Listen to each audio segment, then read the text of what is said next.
The restrictions we're proposing. The application is about 4 inches. So there's a reduction. 4 times as much as you need to keep it. Is that the last? From dying. Okay, so it's not. So to have it down. At the last budget meeting?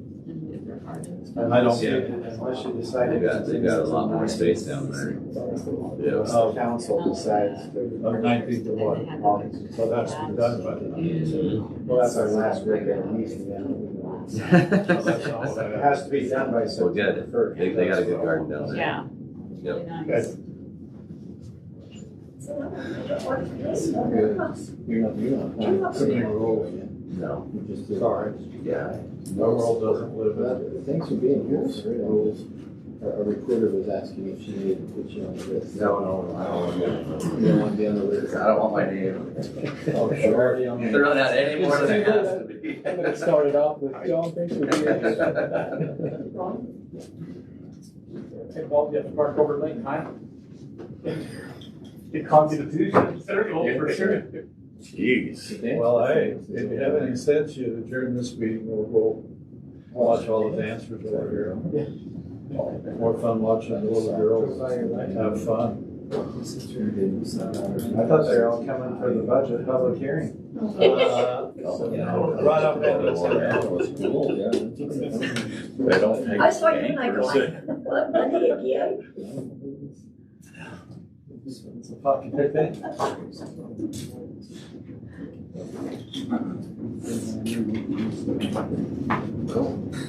Yeah. Mayor, lady, come on. Must be with Ally. Yeah.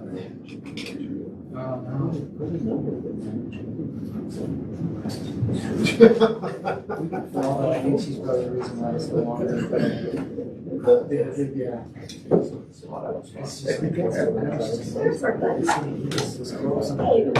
You and your friends. See these yellow lines? I'm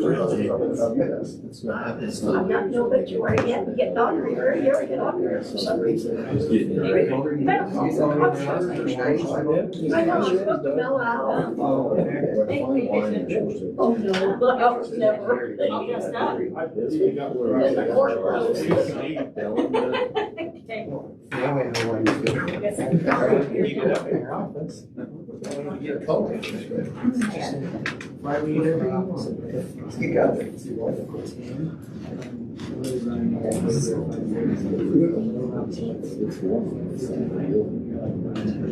That's because it's Right on the dot. Here's this one. Hide from far apart. I know, it's almost over there. I almost feel bad for it.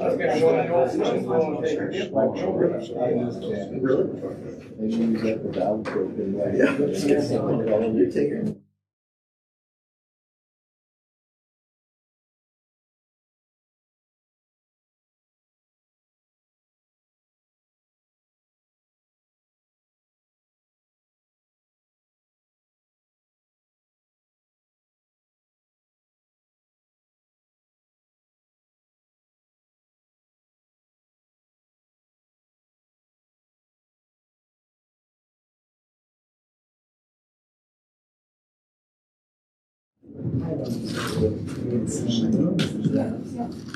So especially if it's so dry. You don't know what today is. That's amazing. And you're Canadian. Get out of here. Oh, wait a second. Are you gonna bring that up again? Today's National White Shirt Friday. All right, I'm gonna start the, Are you sure? I didn't know. you guys all good? You ready? You ready? Okay. Let's go ahead and get our meeting started since we've got 3 people tonight, but welcome everyone that's here. And what I'd like to do is start out with our RDA meeting. So with that, council, need a motion to go into our RDA meeting and I'll make something to approve the minutes. So moved. Yeah. I third it. Okay. And I'll make a motion that we approve the minutes of the regular meetings of March 18th, 2021 as written. Second. Okay, thank you, guys. All in favor? Thank you very much.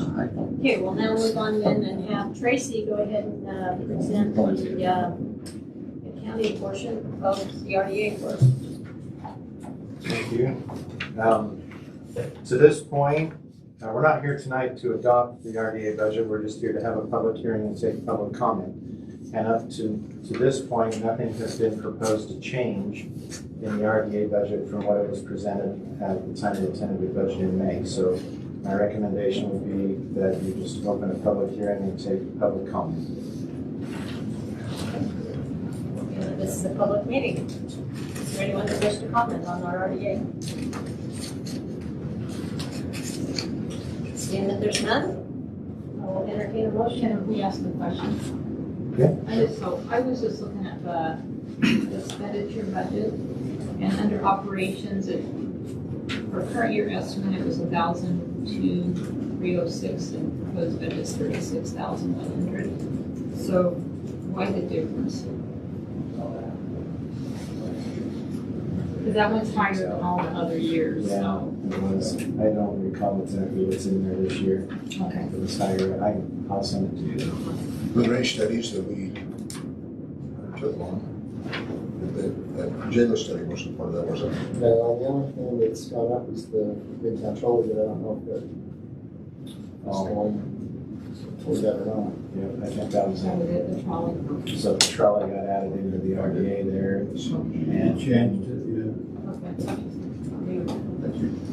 we moved that to the general fund for 2022. All right, thank you. Thank you all. Any other questions? Okay, now I'll entertain a motion to close our public hearing. Wait, are we closing the public hearing or are you continuing the public hearing? That was an option. I think it's up to you, obviously. Given there were no comments, I don't see a reason to continue the public hearing. We should close the public hearing and just vote on the budget next time. I move so we close the public meeting. Is there a second? Yeah, second. All in favor? Aye. Any opposed? Thank you. Okay, that concludes our RDA meeting then. Now we can go on to our regular scheduled city council work meeting. And we'll take a minute to change our recordings. Well, she be one of the capture.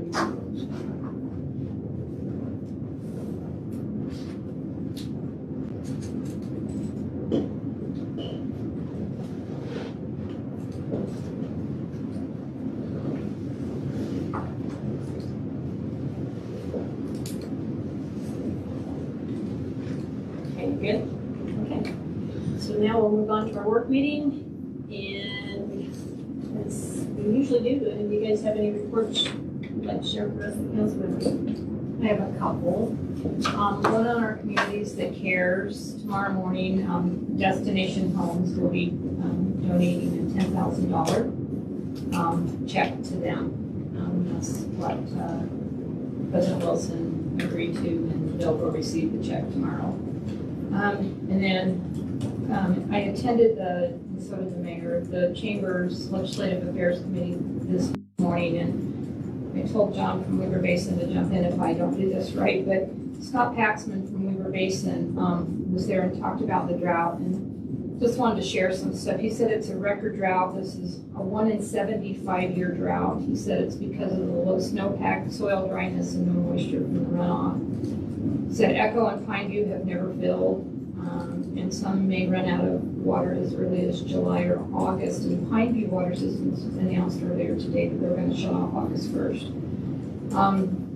He said Weaver Basin has some reserve, and the restrictions will be coming down. The governor will announce them shortly. It'll be a maximum of twice per week, and it will affect all residential business and municipalities. And he said too that the enforcement will be education at first and then a shut off. But he said they're really kind of concerned on how to enforce this. But I do know that there's been a thing set up by Slow the Flows where you can actually report businesses and your neighbors and everything else. You just go online and fill out a little thing, and I guess they're followed up on. So that was all I have to report on In addition to that, I'm gonna go ahead and make the announcement that, this year they're gonna start up their tours on the watershed, correct? Correct. And so, the dates are not set yet, but when they do, I'm gonna highly recommend that all of us take that tour. It's very educational, it's something that you guys will learn a lot from. So, when that comes out, then, you know, they'll be happy to share with us. Was there anything I missed on that? Dawn, ask for funds. For the idea? So, you just asked. I had asked, and I thought it was discussed, but the mayor is taking care of it. So I brought it to the attention and, yeah, we've got it worked in. This is from Destinations, is kind of a match. So, It's one of the matches we got, even though it still doesn't meet the minimum, but at least it gets it there. it's initial operating to get it up and going, so we can get some grants and get some more funding. And the state legislature is actually looking at funding, providing more funding for these throughout the state. You know that tree out behind the White House? I heard there's just all kinds of money on it this year, so. That's good. All those underground funds. Yeah. Okay, does anyone else have the report? Well, thanks, I appreciate that.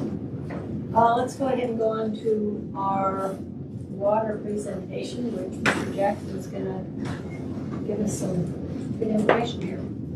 So maybe, if I may, just a quick introduction, so I'm going to give an introduction or just introduction to a bit.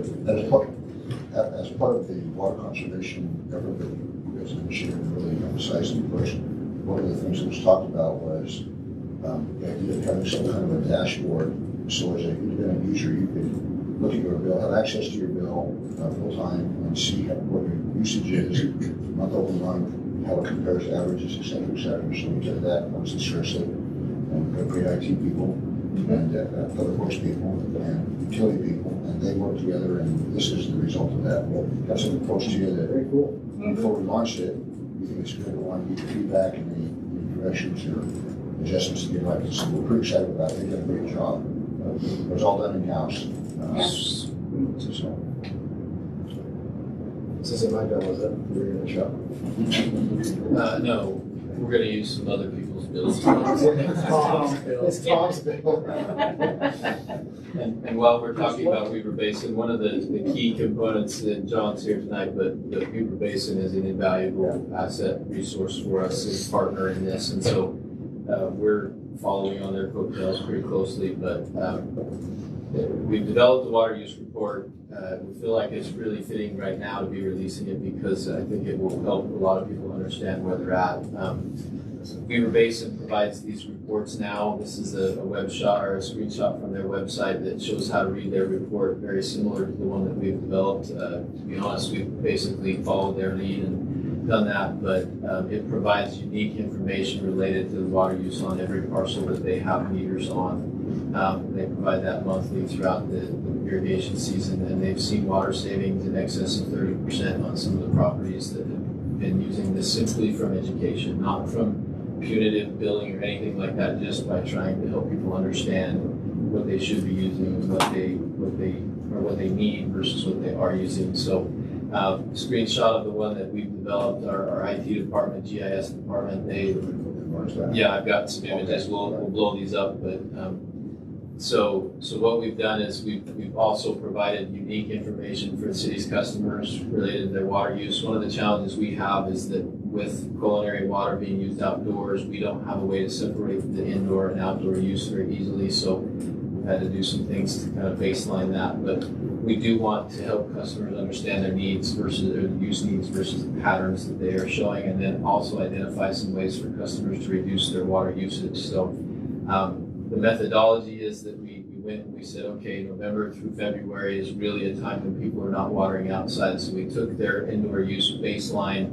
from that, averaged it, and said, okay, we have to use this as kind of the estimate for their indoor use throughout the year. It does fluctuate a little bit, but the numbers are close enough that it will give us what we need. So Then we identified the landscaped area using aerial photography and property lines, and our IT staff, our GIS group, and our engineering group digitized over 22,000 parcels to make that happen. This is just one example here.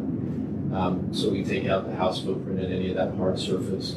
Then we calculate the evapotranspiration number based on the local weather data using the same equation that Weaver Basin is using. The same weather stations. The main weather station is located at Hill Air Force Base. With that temperature data, we calculate an outdoor water need based on those ET values. So in a dry year, you're going to see possibly a higher need because there's not as much rain or precipitation, and then in a wet year, you're going to see a lower need because of that. And then we generate a report for each account. So, so some of those unique features are that the data is unique to each property, so it's not your neighbor's data, it's not your,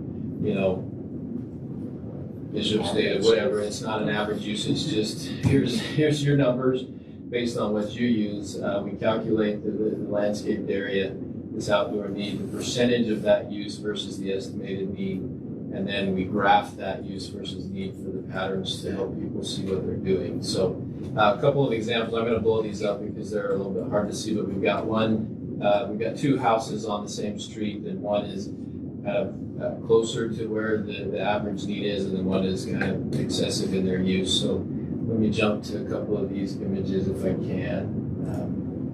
So this is an example of this report. And so what you'll see is you'll actually see your account information based on the resident. This is not a person's information, but these are real numbers here. So this meter has got 1.1 million gallons rolled onto it, and they had the previous read 1.122, so they used 32,000 gallons in this month of October report date. So what we've done is for the indoor usage, we've said, okay, from November through February, what is the average indoor use per billing cycle for the city, which is 5,700 gallons right now. They are averaging 9,100 gallons, so they're 159% of the city average just for their indoor use. So you can see on the scale, green is anything under 100%, yellow is 1 to 150, and then above 150 it kind of gets more red. And so they've got kind of a red face there to say, hey, maybe you should take a look at your information. We'll see if that sparks a lot of hate or bad emails or calls. So it's like the 300. Yeah. So we tried to not make it like super aggressive, but at the same time, we want people to look at that and say, hey, maybe I should try a little harder. So there's ways to cut back on that indoor use. So for the outdoor use, so what we did is we took this number of 9167, and then we take the 32,000 they've used, we subtract that off of that water used in the month to say this is what your estimated outdoor use was. So they're about 22,800 gallons. The water need based on their landscaping area was only 11,500. So they have just under 5,000 square feet of actual landscaping, yet they're using 198% of the water that landscape needs. So definitely a way to cut back in there. The chart in this blank area here, there'll actually be an image from Google Maps of the property. We didn't want to show that tonight because that's kind of maybe sensitive information, but the property owners will be able to see that on the accounts when they see that. So, but you can see this chart, it shows every billing cycle for the last year that they ran this table, and every time the red is higher than the green, they've used excess water. So all of this water right here is considered to be essentially wasted on the landscape. So obviously there's some room for improvement from this customer as far as that goes. So let's see. So go ahead. I'm sorry, go back to, I was reading right here on the bottom. Yeah. Am I missing something? It says 14/13. So those are the actual bill meet dates. April 13th. Yeah, April 13th Those to are May dates. 12th. Yeah, I know, but then you go down there and it's 3 years. So these are not the years, these are the actual days of the month that was read. So these are just from last 2020. Okay. Yeah. Sorry. No, you're good. Yeah, I know, I'm good. You're good. Thank you for pointing that out. We can definitely take a look at that and make sure it's clear. So across the street, this property owner, they've used 500,000 gallons on this meter. We happen to know this meter was installed 2 years prior to the other meter, so the other meter is really getting a lot of work. They only use 19,000 gallons in the same month. Okay. Yeah. The average is 57. They are averaging 3,600 gallons a month. There's actually more people that live in this home than the other one as well. But they're at 63% of the average, so they're doing pretty good when it comes to their indoor use. And then on their outdoor use, you can see the same calculation. They had a 15,000 gallon outdoor use. They needed 12,000, so they're over by about 3,000 gallons. So they're in the 127% range. And so if you're in the green range, you'll get this face. If you're in the yellow or red, you'll get a different colored face there. But so there's some room for improvement. This month they used a little bit more than what the estimated need was. This chart is also helpful because there's a couple months in here where you can see he used less than what was the estimated need, which is great because if they can be able to do that multiple times a year over the season, they'll be able to kind of keep their water use down to the level that we hope that they can do, and then it will help save the money, obviously, that the other customer is paying a lot of money for that excess water that they're using. And so this is one of the great tools that the customers can use to do that. So we've created this tool for all of the residential properties. Right now we're still working on the HOAs and the commercial properties. Those are a little bit of a different animal we have to tackle, but everybody will be able to have access to this. This is an example of a home that has secondary water. And so as you read this one, their consumption 6,000 gallons for this month. Their average is 4,300, so they're in the 75% range, but then there's no additional secondary outdoor water use because we're assuming that they're not using water outside, hopefully during summer for that. So that's what you'll see if you have a meter, but you're on secondary water, or say you're in an HOA, you have a meter for your home, but not necessarily for your landscaping. So there are other tools that we have. We work closely with Weaver Basin's conservation group to provide this information. These are some water resources. This is in our consumer confidence report, water quality report that just went out, as well as we're planning to put this in a bill flyer. Localscapes is a great tool for people who want to try and landscape and use water-wise landscaping to enhance their landscaping. It looks great and it functions well, but it looks to use some of the design techniques that allow for people to use less water while still having the enjoyment of the yard. Water audits through Weaver or Utah State University through Weaver Basin. Those are ways that we can help people understand how much they need. Also, how much water you should be using when you water your turf. A lot of free classes Weaver Basin has put together. They built a brand new water conservation building and right in the pandemic, and so I don't know that it's been put to use like they would hope, but I think it's a great asset that's going to be used for years to come to help people understand. So go ahead. Classes have been online for Yeah. the summer. So Yeah, exactly. And then if you can't make the online time, they are recorded for you to watch at other time. Exactly. So, and those are actually listed here on these links as well. So a lot of different websites for people to use, some ways to find Slow the Flow, the weekly lawn watering guide, and then our public works information, the finance department information is also included here for people to use. So, and then the last thing we have for people is we've actually got a how-to web page that we've set up, and we're going to put this out on our social media pages. They're going to create a little video for how to set it up. So as you scroll through, it tells you how to create your account, how to link it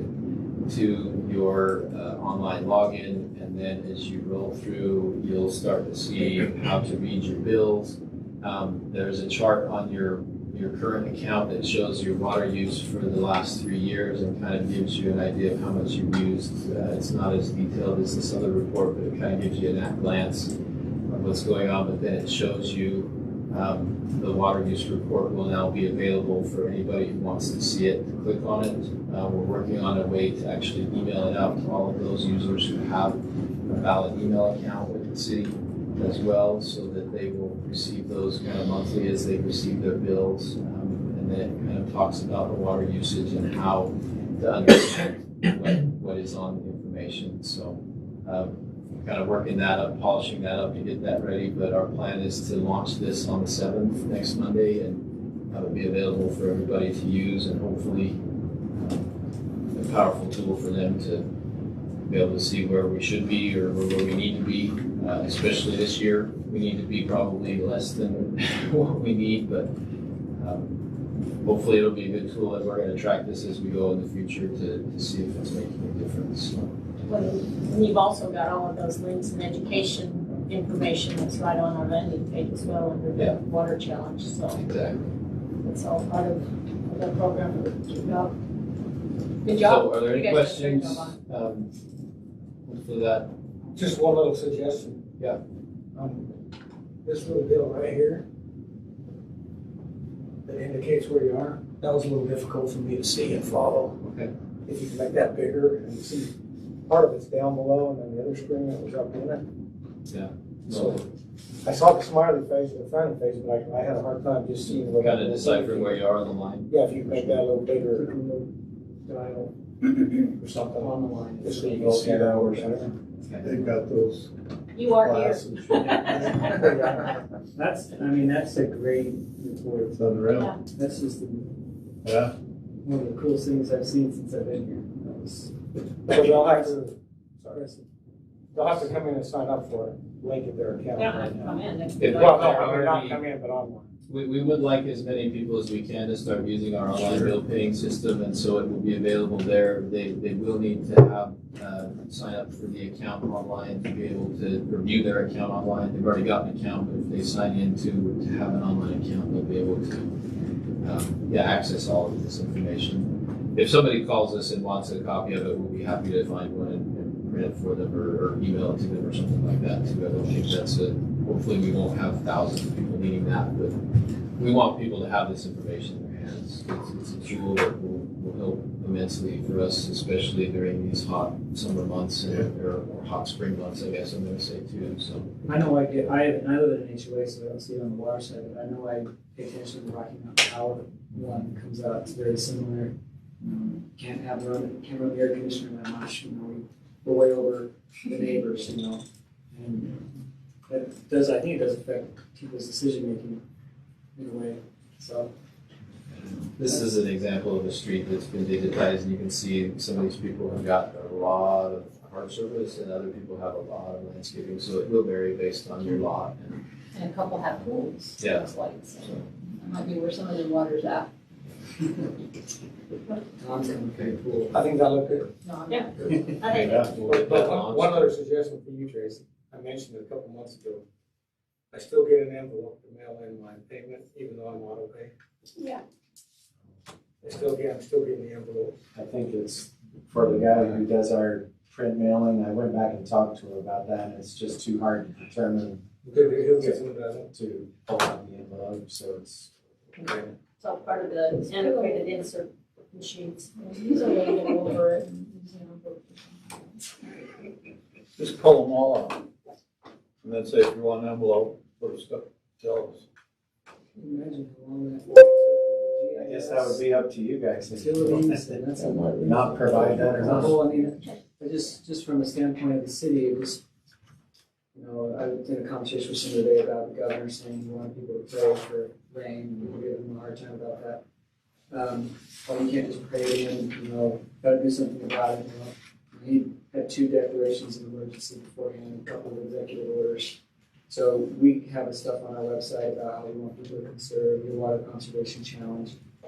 And with our landscaping ordinance, with this functionality, it just shows that we're putting our money where our mouth is. And it's so important because it's really easy just to pick on the city. Like you mentioned, you go by there and they hadn't been watered all day, and they see it when they drive by and they assume that it's been watering all day. But I just think it's just something that we say, look, we've invested time and energy, money into this because we think it's important. And it's one thing to just put out a post with something to come up with something in terms. So that was just great. So thank you. I think all along we've been kind of ahead of the curve on this whole deal, and this just proves that we are. It's just And it's a matter coinciding of- with the landscape. It's Yeah. just really good because it just shows that we couldn't have just done this overnight. Basically. You can't. You can see it's taken 3 months. I know you guys did it overnight, Yeah. but that in and of itself is probably one of the best tools I've ever seen. Now you can actually see what you're doing and make a determination if you want to save or if you don't care. You know, but I think a lot of people will look at that and say, wow, I didn't realize I was, and so they'll do some things. I don't know how much, but I think they will. The outdoor-indoor difference is important too, because it just comes to one number, you're just like, what are the kids been doing? Yeah. But if you can see it's based on outdoor usage versus the indoor usage, and it's particularized to your actual parcel, that's worth a lot of money out there. And I think those that care will sign up. Yeah. They'll sign up. I think a lot of people will care not just to see. Either that or they get the big bill this time here. Yeah, there we go. Do we have, this for Tracy, talked about this before, a lot of rental units, a lot of rental homes in the city. Do most of the landlords pay the water bill, or do the tenants pay the water bill? Or does it? Tenants generally pay the water bill. Just wondering if someone in a rental home, if there's. That is something that water versus. that is something we thought about. Sorry, sending it to the owner of the home as well and say, hey, look what your tenants are doing. No. I think they already do. The landlord does get a copy of the bill. They're a landlord. Yeah. And because they're actually on the hook for that as well, we make them sign a guarantee that, you know, you're the owner of the property. Ultimately, it's your responsibility. You're just doing you a favor by letting your tenant sign up, which is actually an issue. At some point, we can bring back to the council and see if we want to allow that, because it does cause some problems. But, you know, other cities, it's landlord, period. They don't, you're the landlord, you own the property, you pay the bill, you figure out how to get it from your tenant, right? So we're being very generous as a city by allowing tenants to sign up. Well, we get double the registration too, though. I'm good with it the way it is, because I do know you get a copy as well as the renter. Anyway, all right, you know we have a little bit more to, right? Yeah, and we've got some traffic stuff that we wanted Yeah, to. there's some other good information here. But wait, there's more? But wait, there's more. I thought that was good. No. We got plenty after me, so I'm gonna try to make this quick. So we had some complaints about Red Tail Way. I don't know if the council has received those or not, but we did a speed study back in 2019. The 85th percentile, which is what we typically set the speed limit at, was 34 miles per hour. There is about 1,000 to 1,200 cars a day that use Red Tail Way here, so it is a fairly decent collector for residential use here. So in 20. That's because it goes also up to Great Harbor. Yeah, it goes up to the So that's the reason why. There is that, and it connects on to Highway 193 at 1700. So there's an existing speed limit sign in this vicinity. In 2020, we actually installed 4 additional speed limit signs. So there's 5 speed limit signs on this stretch of road now. And in 2020, in October, we did another speed count. The 85th percentile had dropped to 33 from 34. So not a great decrease there. The speeding was as high as 12% on this road is the numbers that we came back with. We just did another speed study at Alex's request to double check this, and the 85th percentile is now down to 31 miles per hour, which is very reasonable for a road of this size and this type, and the speeding has dropped down to below 3% in both directions. So we believe that is a good thing for us. We will work with our police department to find those that are speeding in excess of those enforceable limits, and work with them on the time of day that might be the best to enforce. But at this time, we're not recommending any changes to this road in any way other than maybe some additional enforcement at different times to try and keep those maybe excessive speeders down. So, any questions on that one? So what were the complaints they wanted to raise? Just the speed, just the speeding, the amount of speeding that was going on the road, and the previous numbers were, possibly up to 12% were speeding, but when you're speeding over a 25 mile an hour road and 35 is kind of the enforceable limit, then it does become excessive. So think that the grades are a high factor in why these people like to go fast, and then the road is a little bit wider than, because there aren't homes that face this section of the road as well. So anyway, so we're gonna keep watching that. Yeah. Police department. I know. We can fund the city budget. Like now? Seriously. Because of those stunts. So we've had some questions about Lincoln Elementary and the mid-block crossing on Antelope Drive. We've looked at this one, and the crosswalk has been in place since UDOT owned Antelope Drive, and these signals were not necessarily here. 700 West was not here.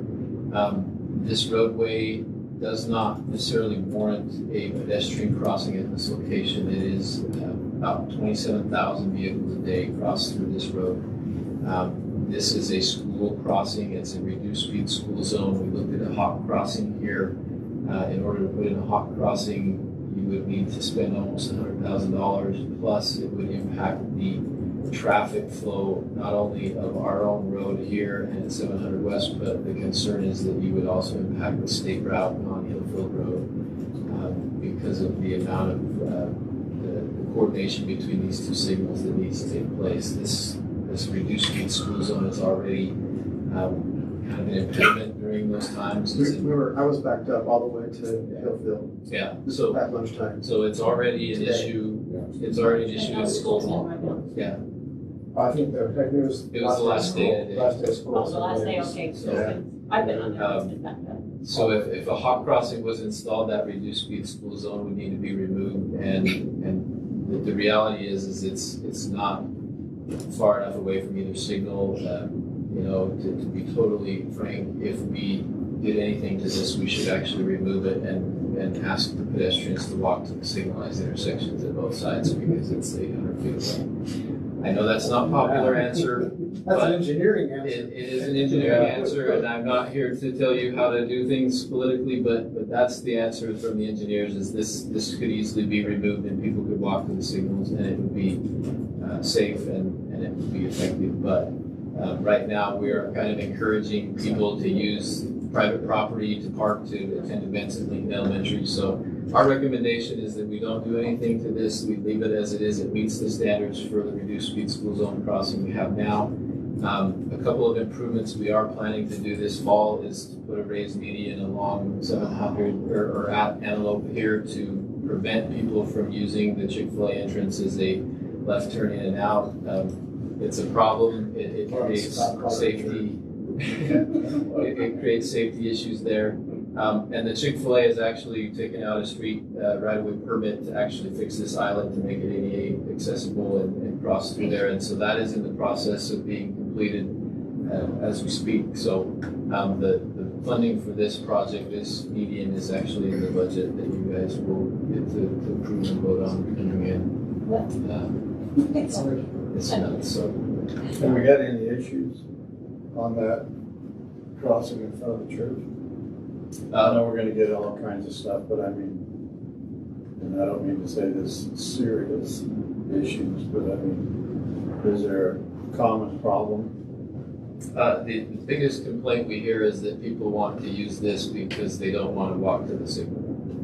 As far as traffic accidents, we haven't had any serious accidents there. That's what I'm. It is used for the school. It is used for the school crossing. There are crossing guards there present during those school hours. The times that is active are very regulated by the state. That can only be so many minutes before school and after it ends. But no, we're not seeing major accidents or problems in this area. It's just the hawk crossing could be available at any time. the hawk crossing would be available at any time. The reality is a hawk crossing is a substitute for a full traffic signal, and this really doesn't warrant a traffic signal. It doesn't warrant a hawk crossing with the distances in between these two signals. It would create a hazard, in my opinion, that we don't want to. Can you ever put up something that may go in the middle of the road that's a light, not to accept traffic, but a warning, Pedestrian crossing? like a pedestrian, well, I don't know what to call it, where the light blinks, where people will notice something at that time. I mean, I don't know. Well, so we have the advanced warning signs and the arms that go extended across Are the they road. on each side? And that's on each Oh, side of okay. this already, so that is for the METCD for this crossing. Okay. The complaint that, or the feedback, I guess, it was a complaint, was, so they're doing some construction on the school, and they're using the church parking lot across the street, and having employees leaving at lunchtime when there's no school guard. That was, hey, we'd love to have something there because of that. And then the question is, well, someone's gonna get hurt, but I feel like I've been up and down this road for 15 years, and I think we've figured out that there's a crossing there, there's a school there, and we're pretty well trained as far as motorists go. It's just I think the construction. There's two schools. Well, I That one concur. and the junior high. So I'm understanding your complaints aren't the school times, it's outside. It was outside the school time, Yeah. People just. but there's still, I mean, it's a busy road. Yeah. Yeah, 30,000 cars a day, the pedestrian warrant for that is extremely high. We have two crossing guards every day. Because it's a 77-foot width crossing, so it's a pretty big crossing. Well, I concur. I think we leave it the way it is. It's been doing, I mean, anytime you throw curveballs, something different, I mean, you're obviously gonna have a problem, and so that's just, the good thing is that people going back and forth to their work trucks aren't sixth graders. They may act like sixth graders, but they're not. Right. Last one, and then I'll get out of your hair. We're asked to look at 2200 West. We had some residents come in and voice concerns along this section of the road. We have done a speed study all the way along 2200 West from Antelope Drive all the way down to 1000 South. The 85th percentile speeds there range from 37 to 44 miles per hour. So in looking at this section, and looking at the entire section of 2200 West, we've seen increased growth over the years. And one of the things that occurs with that is additional access points and things like that, additional congestion. And so we feel it's warranted to actually reduce the speed limit on 2200 West from 40 to 35 miles per hour, all the way from Antelope down to 1000 South. So that is the proposal that we have for the entire length of the road for this particular location. It's hard to see on the screen, but the red curving from this point east and everything north and everything on the east side of the road is already in place. We need to add an additional about 80 feet of red curving to this west side of the road on the south side of 650 in order to get the clear view triangle to be adequate for vehicles entering and exiting. And then, apologize, it's a little bit hard to see the tapers, but we anticipate, or we propose to put in a median in this area so that vehicles that are trying to turn in and out of 650 can use that median to access without impeding the traffic or being, stopping the traffic and getting rear-ended or whatnot. So the recommendation is the same though for the pedestrian crossing, that it be down at Hillfield Road and 2200 West, so that the pedestrians are crossing at a signalized intersection. The warrant for the school crossing is not met because the safe route to school is go up to Gordon Avenue and then use Gordon Avenue to get to the elementary school. So From this big field right here yes, on the bottom, people are parking all the way to the point where it turns into a double lane. So they're parking right there, which is right in front of the police department or the fire where they come out. I looked for signs that says no parking, and there were none. Yeah. And so, and I realized maybe there should be some signs there. I was told that. Yeah, there's no parking on the west side, but On the west side. all on the east side, so nobody can. Yeah, but there's no signs, there wasn't, either they've been knocked down or whatever, but, I'm all in favor I was watching the other night, they park all the way up to where your arrow is, almost to the point where you start to go into that other lane, and it causes, you know. On the west side? On the west side, I'm sorry. Yeah, right where your So cursor in is. this area, Yeah, you're right parking there. right They there. park all the way up to it. And I can understand maybe parking up to where the access is, right there, yeah. Uh-huh. Yeah, we'll definitely look at that. Yeah, and you know, even if you put in the signs that say, and then the other thing, and I don't know, Terry, I noticed a couple of fire hydrants, and they have no red mark. Is that normal?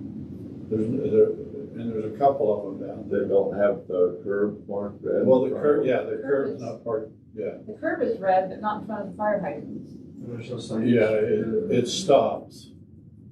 And I don't know if it's just, you know, they put it in new and somebody's just gotta go back and paint it. And, but there was a couple that it just looked odd. We'll look at it. Yeah, and I know it's probably, if I look closer, it would probably be brand new curbing or something that they put there and just haven't filled it. But So what we haven't solved, it's still the same issue of people crossing that street. Oh, there you go. They're in the neighborhood, the kids, but then the people using the park and that's, and then we've got ample parking on the east side of the park. I don't know what to do. Well, if they enforce the no parking in the red, they shouldn't be walking across the street. Well- that's right, I'm parking in the neighborhood. Yeah. They're in the neighborhood, yeah. They They, don't race to the soccer game because we're late. yeah, they go all the way, they park all the way Down down to the here, next. There's Dave's big truck rolls by, you know. 45. So Steve, should that red come into the neighborhood a little bit? I don't know if you do that. No, because it doesn't block the sight distance. If Yeah. somebody parks right here, there would be no sight distance issue. We try to be sensitive to the adjacent property owners because if they have red curbs, then they can't park in their own frontage either, so. I know it can be a nuisance, but it's a temporary nuisance with the games that are happening. And, you know, hopefully we can help encourage people to use the parking stalls in the park.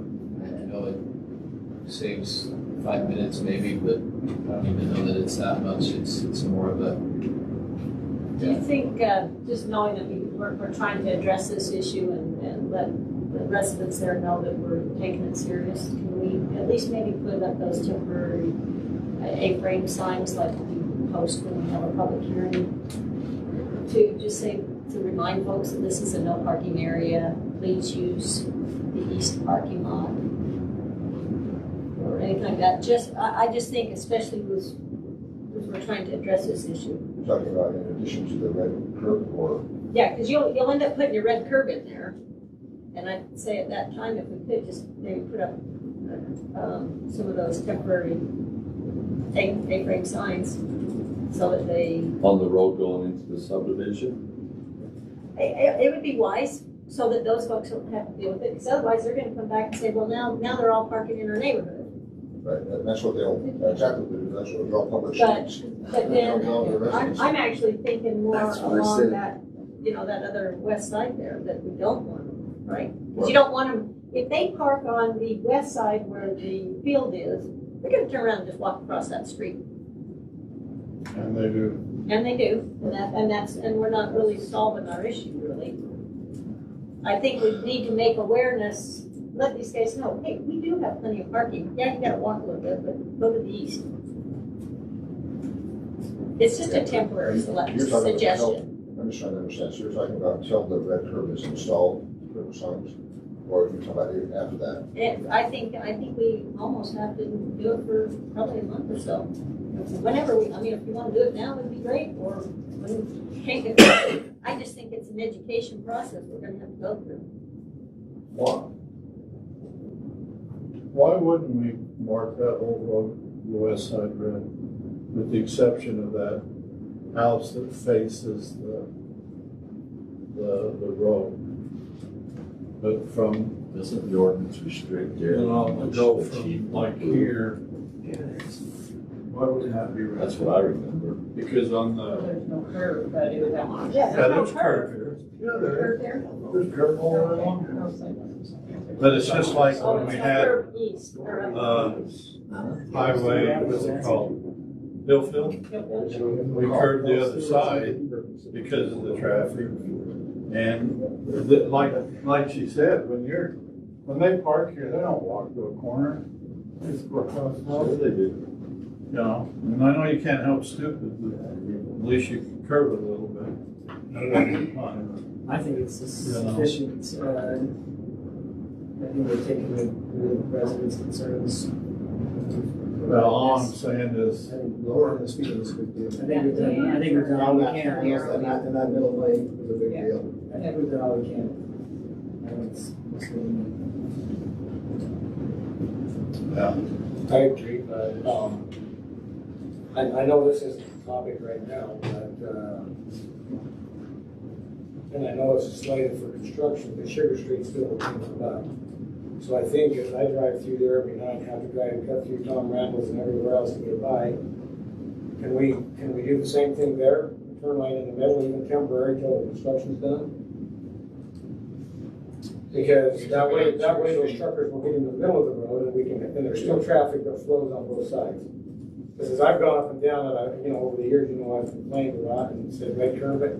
Well, red curbing it without a turn lane in the middle, it doesn't do anything because they just park in the lane half in and half out and they block the whole works. So we're actually finishing up the sewer repair that needed Yeah, I to take noticed place. that. I noticed And that. as soon as that's done, then this is the Sugar Street is one of the priorities on our street maintenance project for this summer. So that's coming right So soon. that's coming This soon. summer. So I would, this summer, as soon I as mean, even our- if you could go out and paint them until it's done, it would help. Yeah, I don't know that I would recommend restriping the road, that we're gonna just come and mill and overlay back up in a month, but we can certainly talk about it, and if you guys wanna do About the that. distances and the cost associated with doing that is a problem. It's Yeah. touch part. But see, that would at least get them in the middle of the road so you can just go by on the outside. And to me, it would be well worth whatever small amount of cost it would be to do it temporarily. Yeah, especially on sugar. Huh? Especially on sugar. Where you've got That's what I'm talking about. five-year-old trucks. Yeah. Because Randall's, I hate to keep saying, but they're drastically impacted by it every single one. I've been by there, you see them pulling, even if it's Well, specific even I cut through their pumps and everything just to get through. traffic. And guys go around the east side, they go all over, even if it's a temporary fix. I was impressed with that sewer job. They had the best flagman I've ever seen. You like an automated? Oh, that was cool. I should have automated. defended that, yeah. That was awesome. Yeah, at first you're like, what's going on? Yeah.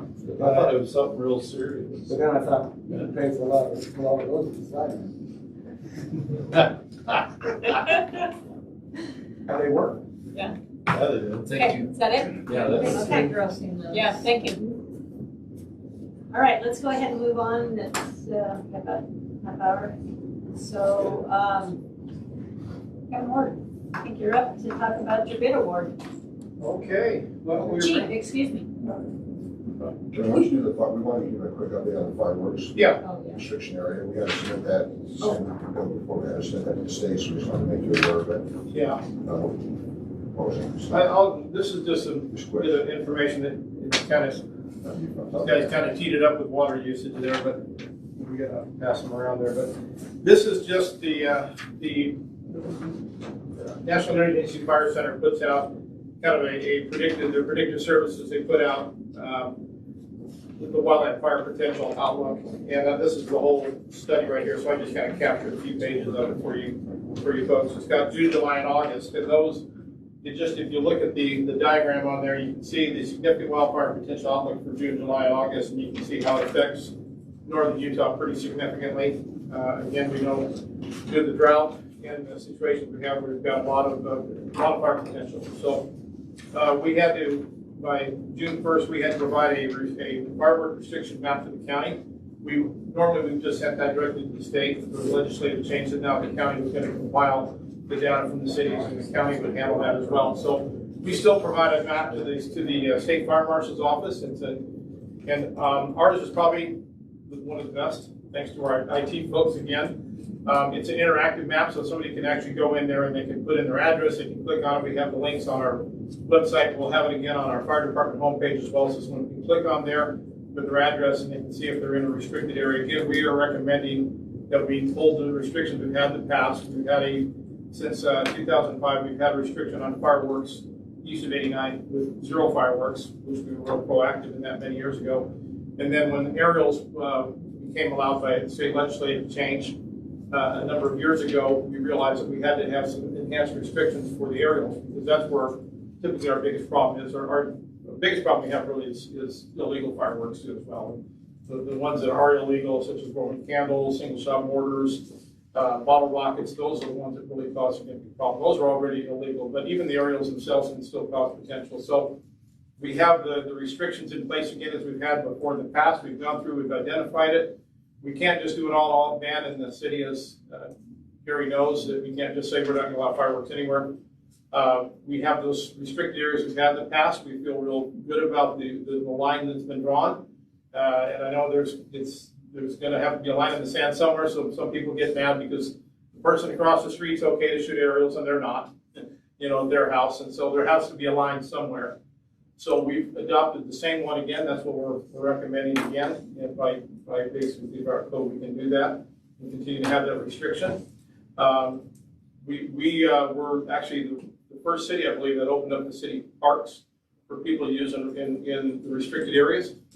Many cities have now followed suit to do that, realized that was a good thing. And so there's several cities, Provo and St. George, that have opened up. St. George opened up like 16 parks in their city for people to go shoot off fireworks in there. So that's kind of where we're at. We'll have our extra patrols out during the legal shoot period. We have an extra staffed heavy brush engine that goes out from 5 p.m. till midnight throughout that time. And we have the additional staffing, of course, over the holiday period of the 4th of July. We'll have additional staffing there as well. Also, we'll continue with our enforcement that we've done before, which is we've had our deputy fire marshal team up with an officer to go out and handle any type of citations that we need to issue. And so we've been very aggressive on that, and we feel that's a prudent thing to do. So we're going to continue that as well. Question, Kevin? Oh, go ahead. Oh, so you mentioned that you couldn't ban fireworks in the city of Gary. Why couldn't you ban fireworks in the city? State law prohibits us from banning fireworks. Even in But a. the state can, Governor Cox can say, hey, we don't want to. Yeah, he can. Are you anticipating anything like that? Yeah, that's my next Are question. you anticipating the state banning fireworks? I have not heard anything from, no rumblings at all regarding that, so. I don't think we're going to see anything additional other than what all the cities were able to do is provide restrictions in their areas. We basically identify the wildland urban interface areas that we have. And as you know, when you go on that map, you can click on it, you can see it's kind of got a little bit of a jagged line. We took a lot of time to go out and say, what's the right thing to do? You know, where can people safely discharge aerials? Where can they not? And so that's what we spent a lot of time saying. Well, this is wildland urban interface areas, whether it's along Case Creek, by Hobbs, and all those neighborhoods along, up in Oak Ridge and all those areas. And that's where we've identified as the urban interface area that we have that restriction in place. So. Well, and you have the map available for anybody at the stands where they're purchasing Maps, as well. And we also, when we did make the recommendation to the state fire marshal to require that all the fireworks stands not only have the map, they'll have a big map they're supposed to post, and they're supposed to have small maps to hand out to people and remind people to check to make sure they're not, if they're buying aerials, make sure you're not in a restricted area or don't discharge them in a restricted area. So we've also told the state fire marshal we'd like to see them also include what the penalties are and the fines and what the law states in terms of, correct me if I'm wrong, I think it's $1,000 misdemeanor fine, right? Class C misdemeanor with $1,000 fine for that. Yeah. Yes. So we want people to see that as an added incentive. So I think the state fire marshal might require that in the stands as well. So do the stores have to as well, like Smith's and They have Walmart to indoors? post. Yes, they have to at least. They may not have the handouts there, but they'll at least have a map posted of the restricted areas. By the fire. They have to do that. by the fireworks. Not up to 1,000? It's 1,000. Gary, I think it's $1,000 I fine. think it is. Well, Class B misdemeanors For Class B. higher than that, so it's up to $5,000. That's, isn't it, yeah, I thought it was 1,000 up to 5,000 in total. $5,000, yeah. They, So- typically, they'll fine you about $1,000 for Who do we prosecute that? that. We have in the past, we've had fires started by people using aerials in a restricted area and actually using them improperly and didn't properly secure them, and they launched right into the overrush and caused some pretty good fires a couple times. And we've had the Sky Lantern ban as well we've had that for years in place as well too. They're prohibited in the city. So, interesting, I just looked up COX and fireworks restrictions. They have not prohibited, they have not ruled out fireworks restrictions. He says we'll work closely with the legislature before we implement any of those. That really depends on the rain situation as we get closer to July 4th, the first July 4th weekend. I do have the phone number, however, of the legislator that actually closed the areas, if you like to. I'm sure you know, Chief. Yeah, That must be done. yeah, we fought the aerials. Unfortunately, there's a pretty good lobby of fireworks vendors out there. Well, they say they're gonna be harder to get this year, so we can hope. Maybe a shortage, Yes, we can shortage of gunpowder. So the question will be from residents, what about our 4th of July celebration? What about the big fireworks, the ones that need to in the city? If a ban goes in place with that. Are you talking if it gets? Commercial shows typically can be exempted from that. Right. And that's our commercial show, I believe, would still be able to be, So have them on. That's private that they're really focused on, Yeah. that they're really concerned about. Sure. They can light up anyway. These are contained, they have Yeah, Chief and his crews on board. Yeah. Yeah, we go do an inspection when they're there. We secure the area. We have to have a fallout map and secure the fallout zone, keep everybody out. I mean, we might have minor incidents with that, but it's very, and we're self-contained and we're right there. Thanks.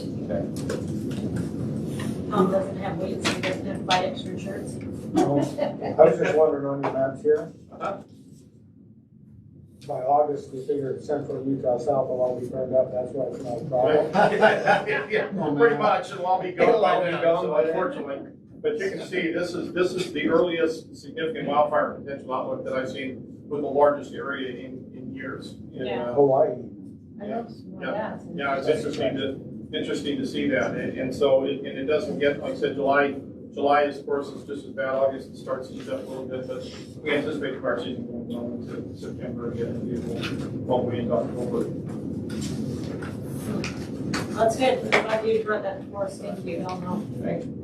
So our resolution 21-27 is the bid award for Fire Station 4. This is an exciting day for Lake City. The fire department to bring this to you. We went out to bid with our architect, Think Architecture that we hired to do the plans for the station. They were part of the process as well as the selection. We actually had our engineering folks as well as our staff too interview the top 3 bids that we had. And our recommendation was to go with Hogan Associates Construction for $4,150,000. It's a little higher than we originally had estimated, but then again, that was before construction costs started to escalate, and we anticipate it's just going to continue to go up, so we are recommending that bid. Well, we were looking at that 3.5 million, but then we've had that for I'm not sure how many years. Several years. Yeah, so it's about 600,000 more. That is a guaranteed maximum price. We do have potential for a little bit more additional cost in terms of the site preparation, in terms of some dirt infill and a few things like that. But that's a guaranteed maximum price. Hogan Associates has never gone over the guaranteed maximum price before. In fact, they usually always are under and able to stay below that. So we feel real great about this bid. We feel real good and comfortable providing that. They were, they were the low bid by about 100,000 from the number 2 and about 150,000 below the third bid, the 3 top companies that we interviewed and talked with. I was gonna ask that, because we didn't see the other bids like we typically do. Well, I can tell you the other one we entered, Paulson was $4,215,593, and Grimal was $4,240,000. So, and they are $4,150,000. Maybe all parts are still high. Yeah, they're all pretty close. Hogan, just as we again went through this interview and talked to them about, you know, their history of building stations and their you know, they're a lot up on reputations and talking to other departments that they use them for station construction. We felt real good on the references, and they, one of the latest stations they built was for South Davis Metro, their brand new station down in Centerville. They were just did a fantastic job down there, and South Davis Metro was very happy with them. So just out of curiosity, did the other two bids do a guaranteed maximum price too? Yeah, they all came in with here. That's one thing we asked for in the RFP was a guaranteed maximum price. I should say the highest bid was well over $5 million. It was $5.3 million on the high end of those 8 that we received. And we're gonna have a groundbreaking. That's another thing we have to talk about is when I'll have to get with you and figure out, Mayor, you can get with the the council to see when you want to do an official groundbreaking. Hogan will help us do that. They've done that many times, and they help us through that process. So you want to get going on this fairly quickly, though?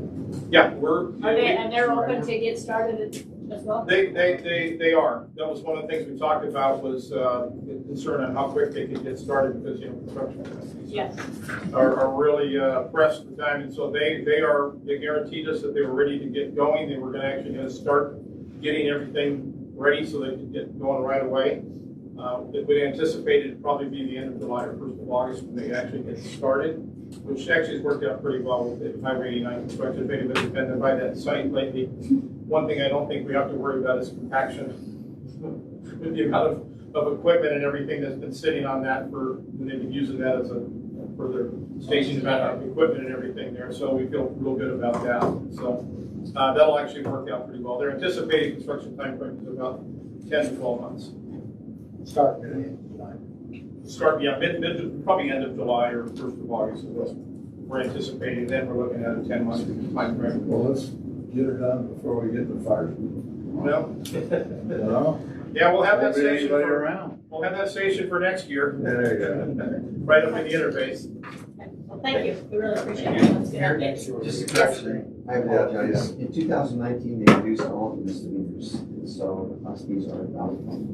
She was right. I thought it was $1,000. Back down to 1,000. Yeah, because that's what we warned people is we can cite you for $1,000 misdemeanor. Used to be 5,000 for an A and 2,500 for class B, and they reduced it in 2019. They reduced all of our crimes in the state, which GRI. So. Okay, well, that's all right. So, $1,000 should be a good deterrent anyway. Give her trouble for shooting off little fireworks and be for federal and building. Yes. Save you time. Although they reduced a lot of those possession charges to Class A misdemeanors, or Class B misdemeanors, and Class C misdemeanors. So you can use it all you want, save you time, pretty well. So that's what it sounded like. Yeah, it is. Sorry about that.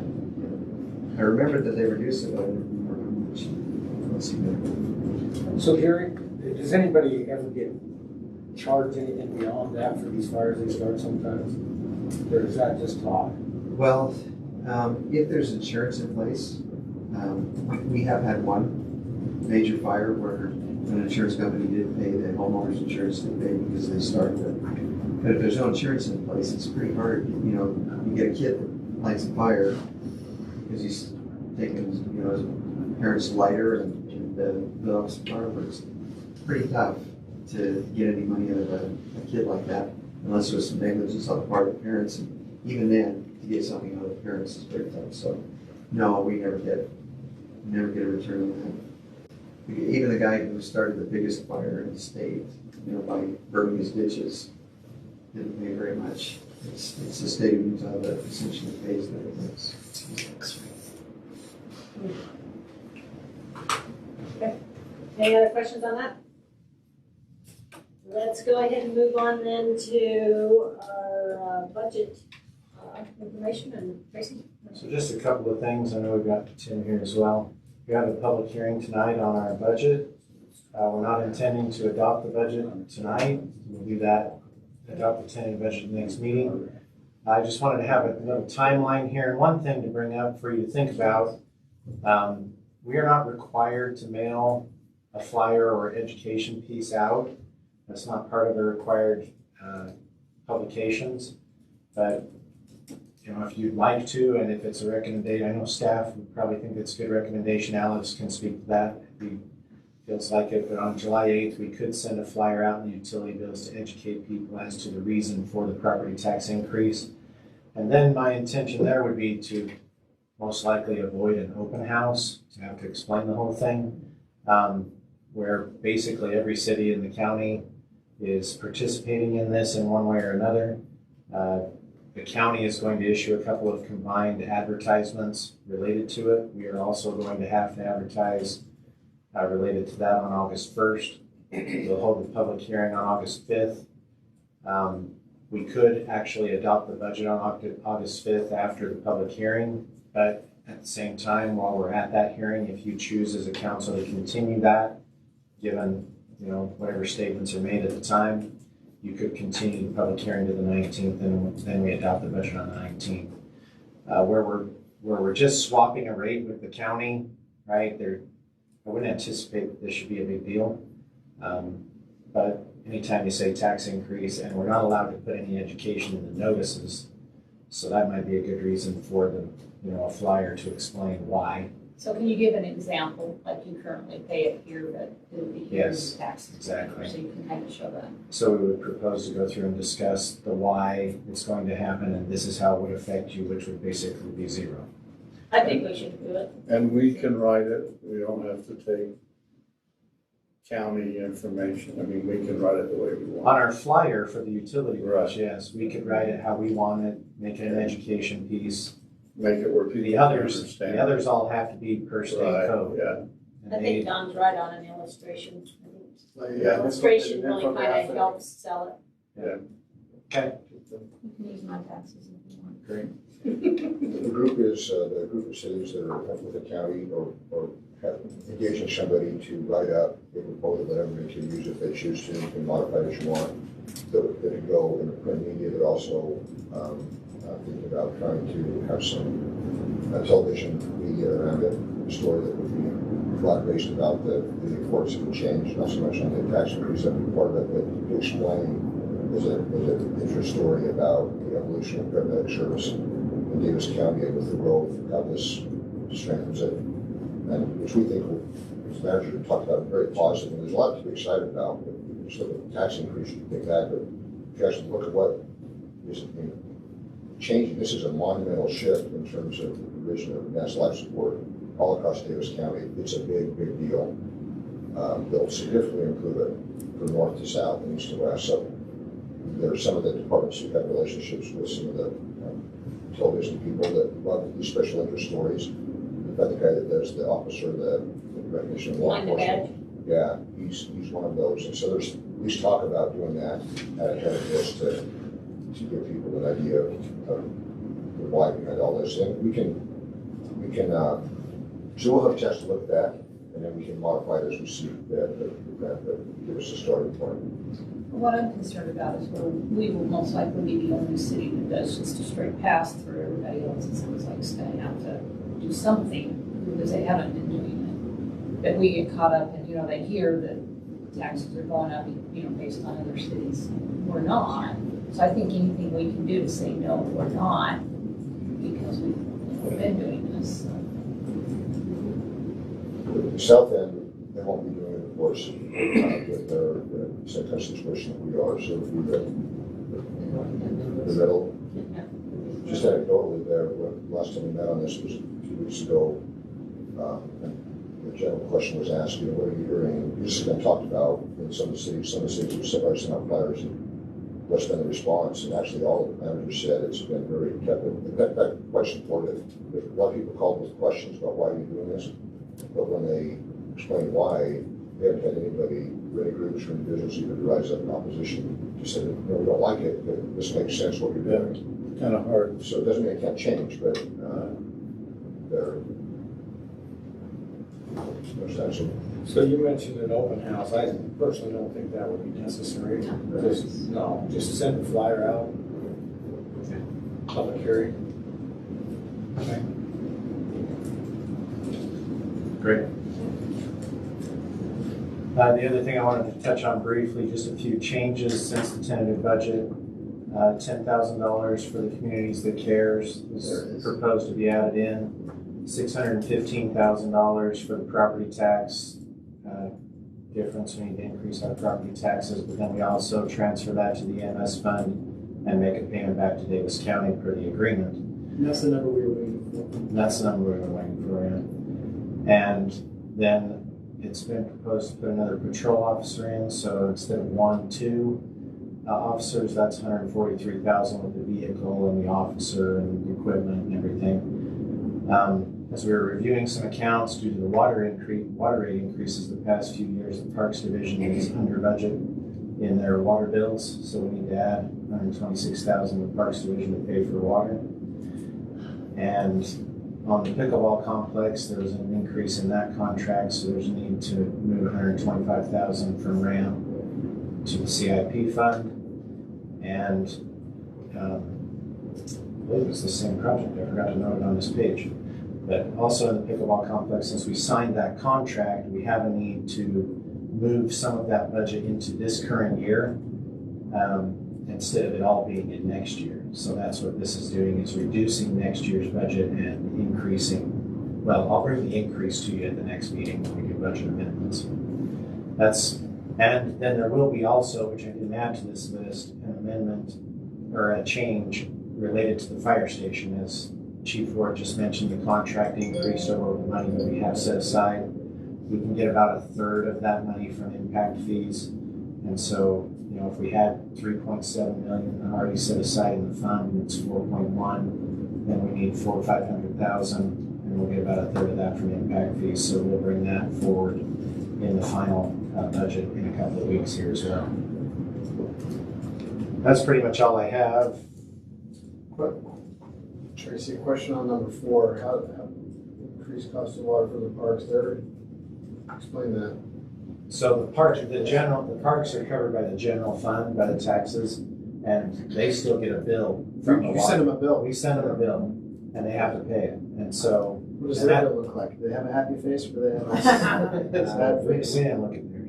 No, they have a happy face, of course. But anyway, that's what that is. Okay. Any Thank other you. questions, you guys?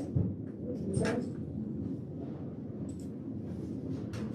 So one thing on the budget, we talked about, maybe I'll mention that, but just that on the next week, next meeting, when the budget is adopted, it'll still be in the form of a tentative budget, but we're suggesting that it be in the form, from a practical perspective, of final budget. So everything else except the tax increase will be approved at that point in time. Otherwise, we need to be able to start spending money to continue to fund operations. So it's not that everything gets held until, or changed and so forth after, it's clear into August. So we want to be able to start buying and ordering equipment and hiring personnel and all those kind of things. And then when we bring back the taxation where the final budget's finally adopted, the only issue at play there is just the tax issue. Does that make sense?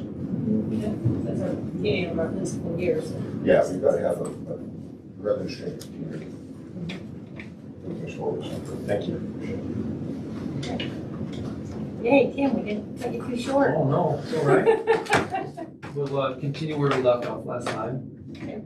I will provide just a bit by way of introduction, a little bit of process of where we've been. I heard mentioned earlier the focus on water conservation, and so the research really behind the ordinance that we're reviewing and considering for adoption is the research of other ordinances started last summer. Had the Colin G, our intern, and we presented to our meetings about the December timeframe. Started drafting our own ordinance about January, February, and working with the Planning Commission. Their recommendation to you was extended on May 11th. And then we're in these work meetings. We have noticed a public hearing, city council hearing on June 17th. So hope that the draft ordinance with the changes and the clean version in the packet's been helpful. We have received some comments. Thank you, Don, for some comments. And if any of you would like to meet with us next week as we do a final pass and refine this, we'd be happy to take some time. So with that, I'll just kind of mention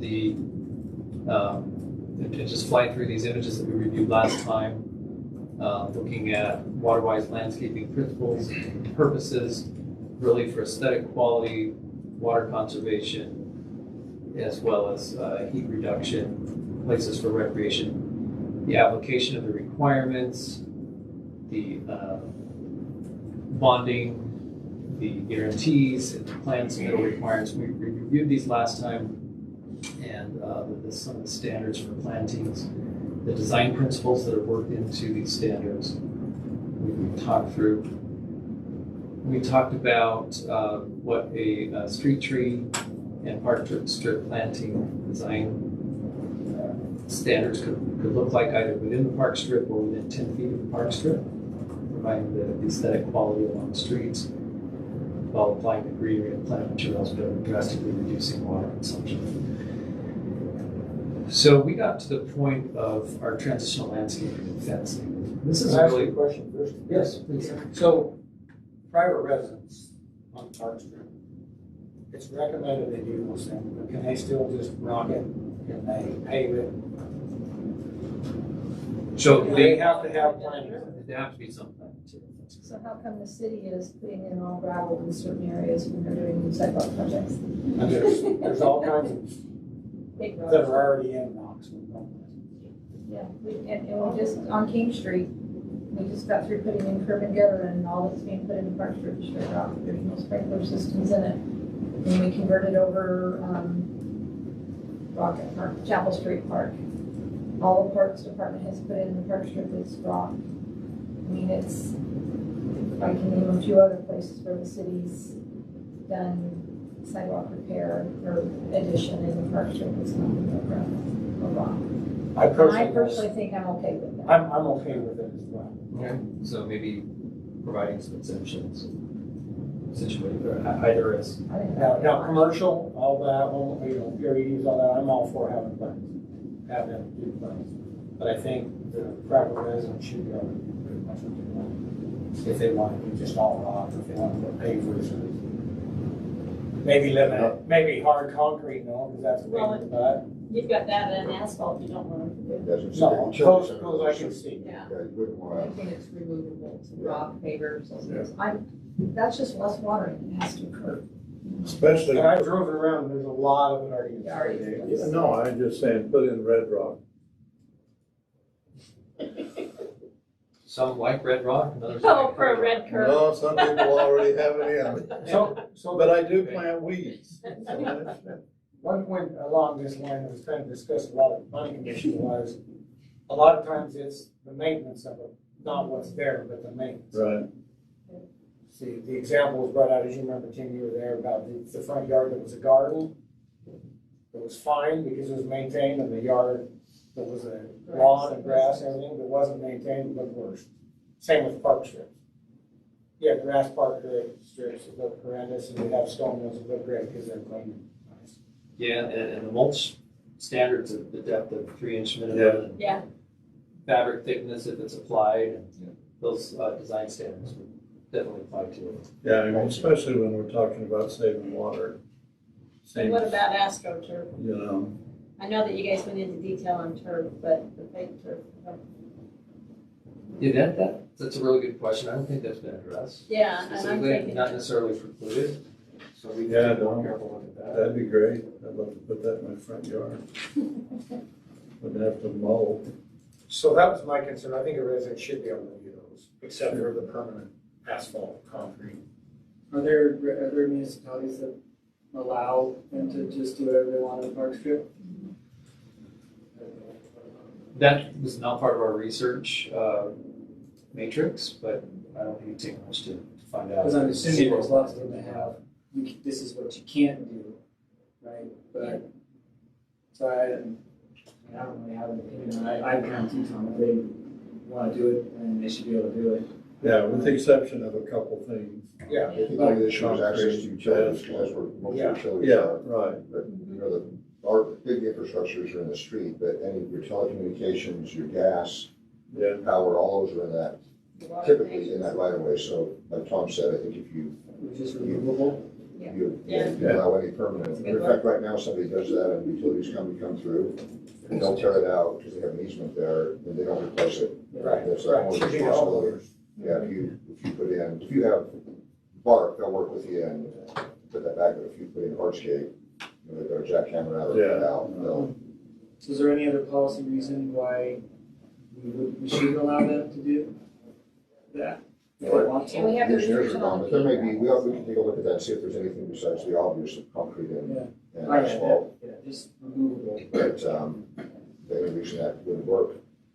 My only other question would be is if, to the date forward, if plantings are required, 50% plantings, or so exempting the past, but requiring moving forward, considering the aesthetics and the atmosphere and the heat reduction and so forth. So that's my only question for consideration. Well, all I know is it's easier. And it's a whole lot easier to, right, using words that you use, adjudicate. You know, you don't have to go line go, is this 50, is this 20? It's just acceptable. I'm all for it in the commercial. Yeah. I'm all for it where. It's good there to have the plantings and so forth. Right. And the multifamily, the townhouse and PRD and so forth, so. Yeah. And Chad, I was hoping Chad would be here. We got a 5-minute call here. Never mind, I'll talk to Chad. It's not worth bringing it up. Well, we'd be happy to meet with any of you this coming week and Sure. we'll do some final refinements, take the comments. Well, Tim, just one that I didn't put in my note to you earlier. Okay. And just so you guys know, I just have some questions about percentages and on the one, I would like to see that the recommendation of single family home become a requirement by a certain date, but I mentioned to you before about cemeteries. Yeah. And I think we need to have an exemption in there, because otherwise they're considered commercial, I would think, or our city parks, and then the question that I had too came up, what about, because we talked about tying it to building permits and stuff like that. So, school districts and other state buildings don't have to have a permit from us, do they? So then we can't regulate their landscaping then either. Okay, I thought so. I'm just too bad. Sorry. You know, it's But funny. cemeteries we could. Sand Springs, the junior high, I noticed, used to be kind of a desert scape in the front. Now they put in grass. And I thought that's kind of fun. You know, When you can go to shoreline Sand and. Springs, right? I thought it was the same zone. It's different. Especially on the north side. I don't have a lot of other questions, but I know there was some stuff about out in the planning commission that I think would be well heard here, so I think you need more time next meeting. I think we Not need to short. move up next time. Yeah, they're not short. It certainly, The next Are time you is here? your last That will be meeting, your is the last, next right? meeting, right? it is, sadly, Unless you want to stay later tonight. it's been a tough You decision. can't leave till it's done. So it could be a work meeting focus and hearing, or you feel better about delaying a hearing. They can take the hearing too. We'll try to make sure it's on the board meeting, or whatever you'd like, but then you have the hearing, and then if all questions aren't answered, you can certainly continue the hearing the next time. Or if you want to continue it after our meeting Expeditiously, yeah. tonight. Well, I think if we just continue it, if we don't feel we've had it answered, and then take up Tim on his offer either to send him stuff or meet with him or whatever, so that by the next time, if you think any other changes can be presented at that time, then you could do it in that public hearing, so, Sure. Continue as needed. yeah, that would. Sure. Okay, where you work on it. Sometimes questions are asked of them in private, and we don't hear it, we don't know, and it may spur things that we want to talk about as well. That's my own. Yeah, like I said, I said in private. You're gonna be here a long time. Yeah, you can't leave yet, sorry. Okay, I'd say let's go ahead and wrap this meeting up. My mayor's report, there's probably two things I can address. One is, West Davis corridor, they broke ground up there, so we started on that, and according to their schedule, they're thinking that with the group that they put together, they may run a year earlier as far as the anticipated completion date. This says report so far, but out of the gate. What's the other one? I still don't have an update on the sewer plant on what they're doing yet. They haven't had that meeting, so maybe I'll let you know. In the main meeting, the next meeting, Meeting? just mentioned that our 4th of July and 24th are, Well, that's probably the biggest question I get asked. well, and as the Parks and Rec liaison, I'll let you. Well, that's fine, I just, but the people are asking, is it gonna happen? And I can do that, I just. Okay, I think that's probably about it. We'll go ahead and adjourn. We got 1 minute to get into the other meeting, so we'll see how fast somebody can. So Alex.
to welcome everyone out to our Layton City Council meeting, June 3rd.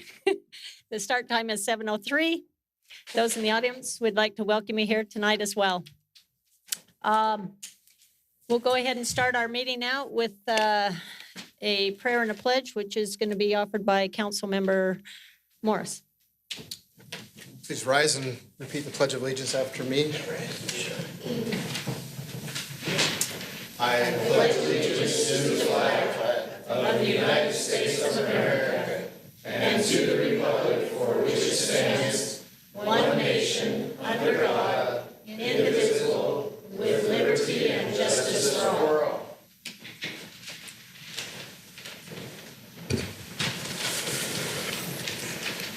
Our kind Father in heaven, we gather this evening as citizens of this great community, grateful for the blessings that we enjoy here in our community. We are grateful also for the freedoms that we enjoy that come from thee. Grateful for those that support our city, our first responders, and those that take care of the services for our quality of life. We are grateful for them and ask that thou continue to watch over and bless and protect them. Please bless us also, Father, in this meeting, that thy Spirit will be here, that we will be able to be wise and conscientious in decisions that will be made this evening for the city. We also, at this time, Father, pray united in prayer and in faith with those in our community and here in our state as we struggle through this drought, that thou would please bless us with rain to be able to have the water resources necessary to take care of our needs. Again, we are grateful for this opportunity to meet this evening, and these things we pray for and do in the name of Jesus Christ. Amen. Amen. Okay, thank you, Councilman Morris. Okay, Council, we have several sets of minutes from our meetings that we need to approve, so I'd look for some action on those. Madam Mayor, I'll make a motion that we approve the following minutes. The Layton City Council work meeting of March 4th, 2021, the City Council meeting of March 18th, 2021, the Council meeting of April 15th, 2021, the Council meeting of May 6th, 2021, and the Council meeting of May 20th, 2021, as written. Okay, Council, is there any corrections that you have? I have one small one, Kim, and it was due to my error. Oh. Sorry. It was on the May 6th minutes. No, excuse me. It was on page 2. And on there, I talked about Layton Elementary and that Councilmember Thomas had joined me. And it was actually Councilmember Day. So I think that's really the only thing I noticed. Yeah. Really? Make that correction. Yeah, because I always called Tom Thomas. So it was like I said, it's my error there. I can make that correction. Okay, thank you. Anyone else? Okay, I'll look for a second on those minutes. Second. Okay, thank you. All in favor, say aye. Aye. Any opposed? Very good. Okay, we'll now move on to our municipal events and announcements. Council, do any of you have any information you'd like to share? Yeah. By assignment. People have been asking about the 4th of July. We're still going to have a 4th of July. And then there'll be a 5th and a 6th and a 7th. Never mind. The 4th of July will be actually celebrated on the 5th, which is a Monday.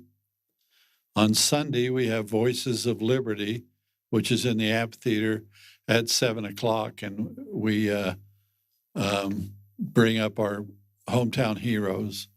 And on the 3rd, we're having a bunch of stuff out in the park here celebrating our centennial.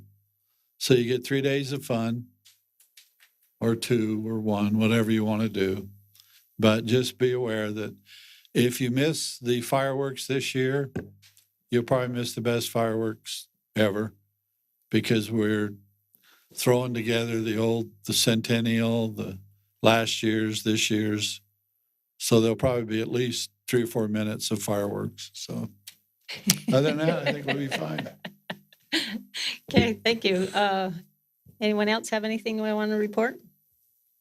I'll go ahead and add more to the park stuff. And Friday nights are now free movies in the park. If you go to the city's website, it'll under parks, it'll bring up what they are.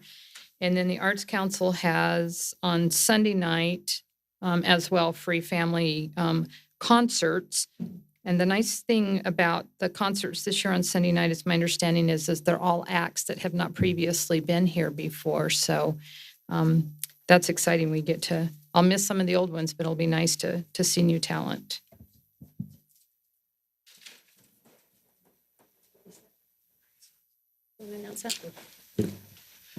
And then, Madam Mayor, Davis Arts Council first concert is June 15th. So that's on a Tuesday, right? It's during the week. Yep, it's on a Tuesday. First concert, it's Everly Set. So you can get tickets with Davis Arts Council. Okay.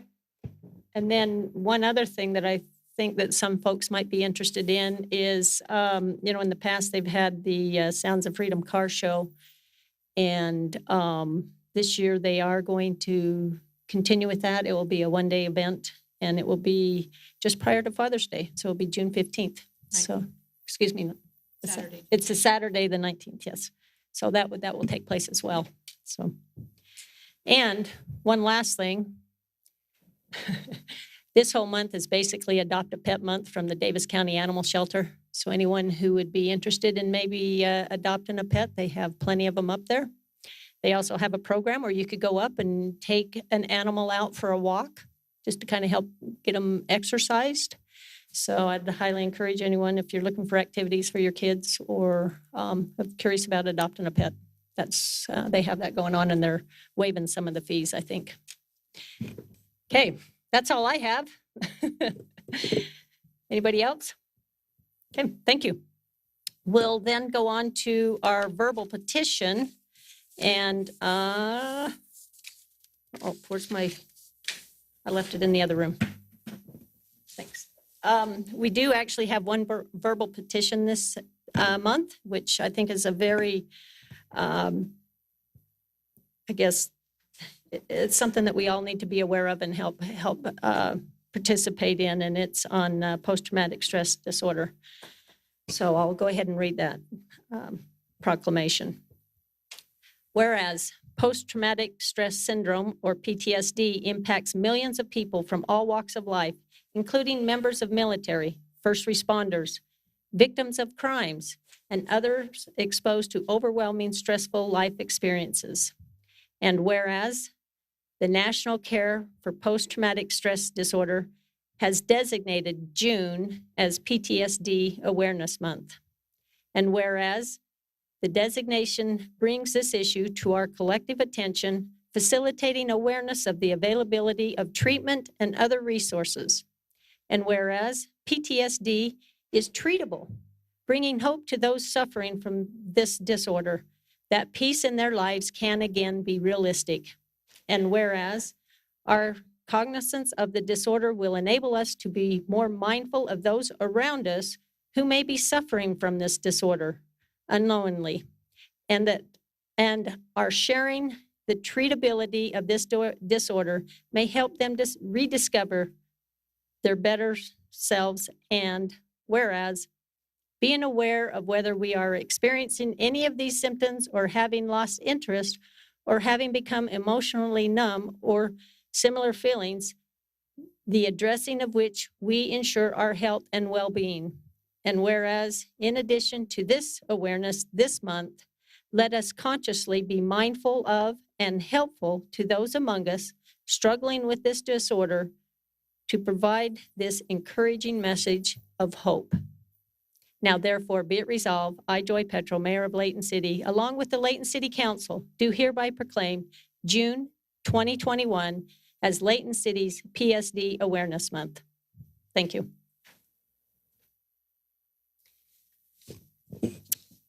Okay, we will now move on to item number 4 of our agenda, which is our citizens' comments.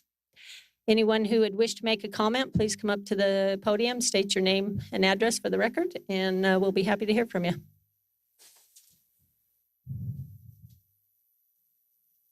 Okay, seeing that there's none, and I'm seeing the message that we don't have any online either, so we'll go ahead and continue down to our consent items.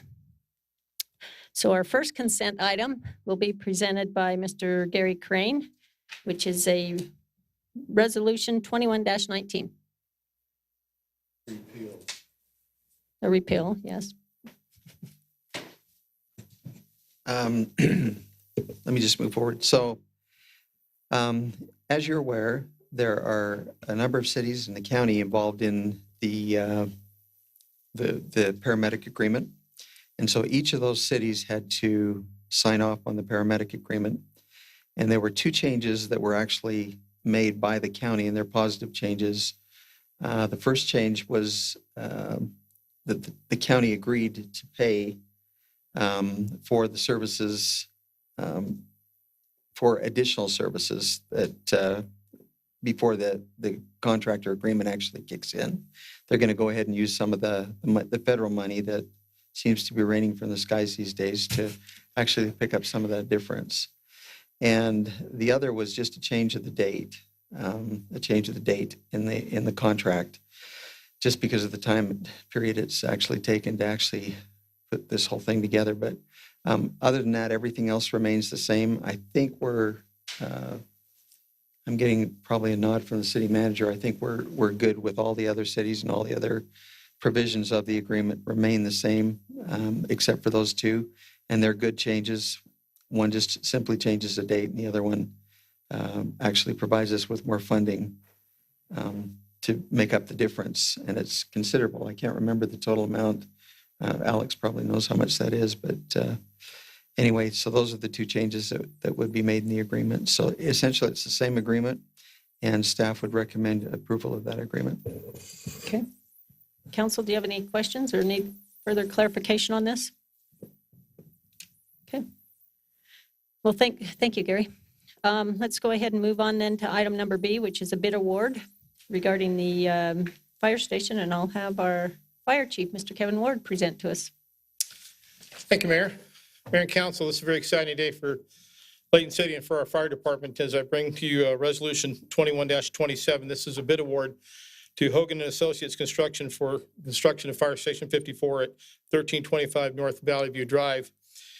In order to maintain our level of service for fire and emergency medical services in our growing city, with an increase in demand on the services and an expanding wildland interface along the foothills and the hollows, the city has determined the need for its fourth fire station. After years of planning and preparation and ensuring that the required resources are in place, the city has distributed a request for proposals and bids for the construction of Layton City's fourth fire station at 1325 North Valley View Drive. Competitive bids were received, and they were reviewed by staff as well as our consultant, Think Architecture. And after those evaluations and interviews of those submitting bids, Hogan and Associates Construction was deemed the lowest, most responsive bid. Their guaranteed maximum price is $4,150,000. Staff recommends that council adopt Resolution 21-27, awarding the bid to Hogan and Associates Construction, and authorize the city manager to negotiate and execute the agreement for the construction of Station 54. Thank you. Any questions at all? Council, do you have any questions? This is exciting news. We really appreciate that, and I know you guys have worked hard on it and definitely vetted all the contractors out there. So I'm pleased with your selection. Thanks. It's been a long time coming. Yeah, it has. We feel real good about the bid, and we feel real good about the process. And you want to make us feel real good about the start date. Yes, we're working with already talked with, as part of our interview process, we talked about when they're able to start, and we're looking at a start somewhere toward the end of July or 1st of August. And so we'll work with you as terms of a official groundbreaking ceremony. It'll be an exciting day to be able to do that with you. Okay. All right. Thank you very much. Thank you. Yep. Okay, that concludes our consent items. So, council, I'd take an action regarding our consent items. Madam Mayor, I move that we approve Resolution 2126 and Resolution 2127 as indicated. Second. Question on the motion. Do we also have to announce that we're repealing 2119? That would be great to include that in the motion. Thank you. Madam Mayor, I move that we repeal prior Resolution 2119, approve Resolution 2126, and Resolution 2127. Second. Okay, it's been moved in second. Is there any questions? Okay, then let's go ahead and take a vote on this. All in favor, say aye. Aye. Any opposed? Very good. Okay, thank you, council. That concludes item number 5 on our agenda. We're moving right along. So now we're down to our public hearing portion. Our first item on our public hearing is a rezone request, and Mr. Tim Watkins, I will be presenting that information for us to review. Thank you, Madam Mayor and council members. For your consideration this evening is a rezone request for property located at 1464 North Fort Lane. This is in central Layton, just south, not too far south from the accident potential zone area. Still some agricultural rural area underway with agricultural uses, and also some surrounding single-family residential development with R18, R110, or RS zoning, or agricultural zoning. And this recently came several months ago with this R110 area just on the east side of Fort Lane. That area was rezoned to R110 to establish some residential lots, and then as part of an ensuing a subdivision process, this agricultural parcel was created of about 5.6 acres, and this is currently under the greenbelt in the county. And so the applicant is requesting to rezone this area under the greenbelt to R110, and this is to have the option to develop in the future. However, in the meantime, they would like to retain all agricultural uses and rights, including not just crop production and so forth, but also the animal keeping. And to accomplish this, staff has worked with the applicant team to draft a development agreement which would establish animal keeping as an existing non-conforming agricultural use. And the terms of this agreement would be that this use would expire at any point that the boundary lines might be adjusted or subdivision might occur. And with that understanding, staff's recommendation is that the council adopt Resolution 2128, approving the development agreement between the city and the Eileen F. Roberts Family Living Trust, and to adopt Ordinance 2113, approving the rezone request from agriculture to R110. Be pleased to respond to any questions. So I just have one. I don't have any problems with the rezone, but it's a future use issue. Turning this into an R110, obviously to the south, there's R110 land, so that would be access to a subdivision. There's a little piece of green still on Fort Lane that I'm assuming will be where the road would be widened or something.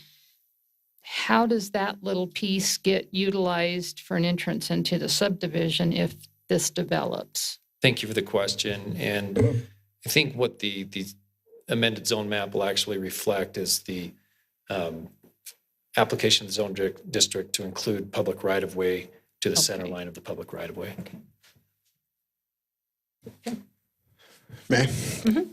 Tim, animal keeping, it's in quotations here. What, farm animals or circus animals or?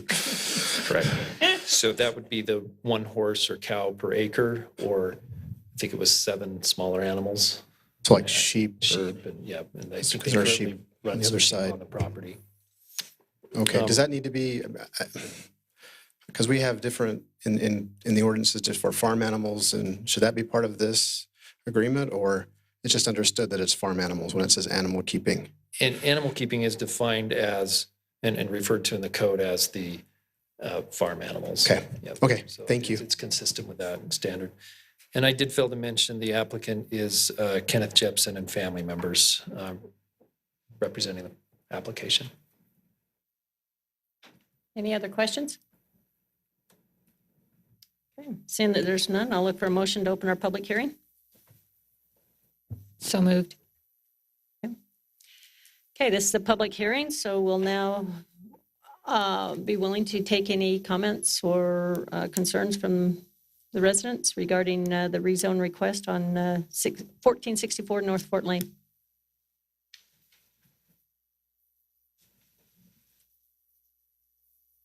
Okay. Seeing that there's no comments, is there anything online? Nothing online? Very good.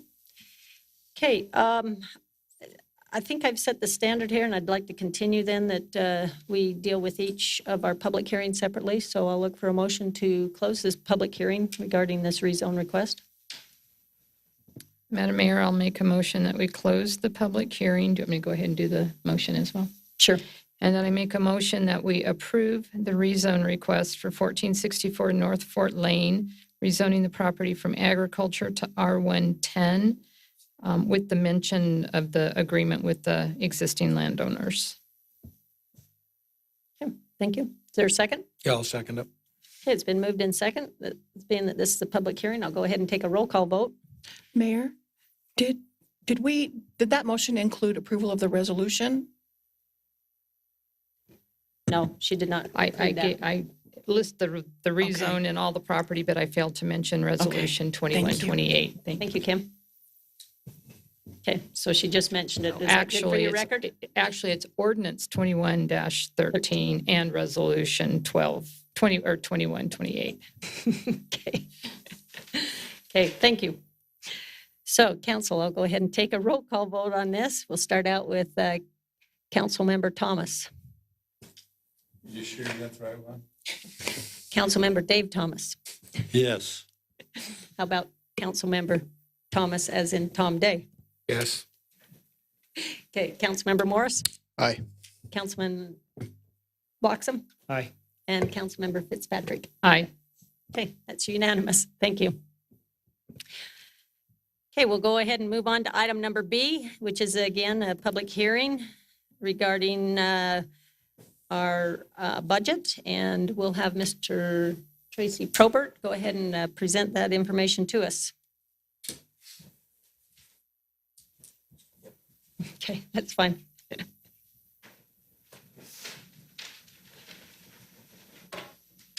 We need a puppet back here, huh? A maestro.